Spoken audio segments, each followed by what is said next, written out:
This is part 4 of the Whingdingdilly by Bill Peet. "If old Scamp's really gone for good," said his father, "then I'll tell you what. Armstrongs have a new colt, and if they'll sell him, he's all yours. How would you like that, son?" "It's not the same," said Orvie. "You can't get to know a horse. Not like you can a dog. Old Scamp understood just about everything I said. He was a lot smarter than any horse, and besides that, he was a real friend."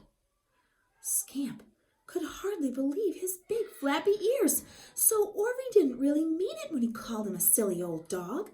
In fact, Orvie thought he was smart, and Scamp heaved a great sigh of relief.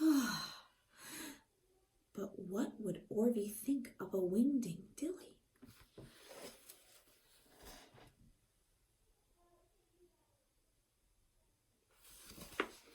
Scamp decided to wait until morning to find out, and he stood there in the dark until he was sure everyone had gone to bed. Then the Whingdingdilly stretched out full length on the front porch with a monstrous yawn.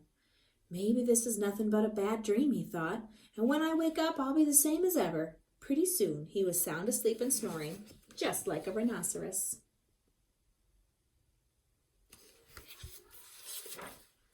The next thing Scamp knew it was morning, and Orvie was shouting, "Dad, Mom, come quick! There's a thing! A big thing out here!"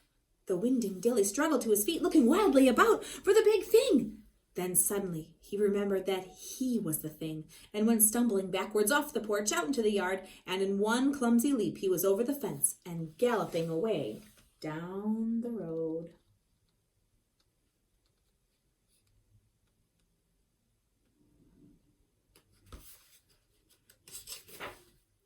His head was in such a whirl he didn't see the man driving his cows to pasture until he was almost upon them.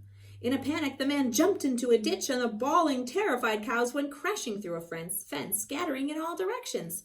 Another man was so shocked at the sight of the gigantic beast he lost control of his tractor, and the machine went plowing through a haystack to end up in a duck pond.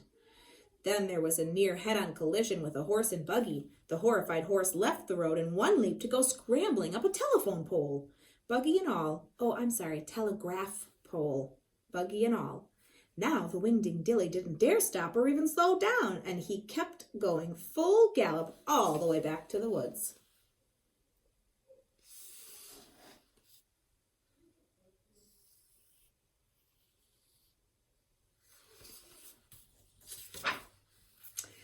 Scamp was hoping Zildy would understand his awful predicament and undo her magic spell.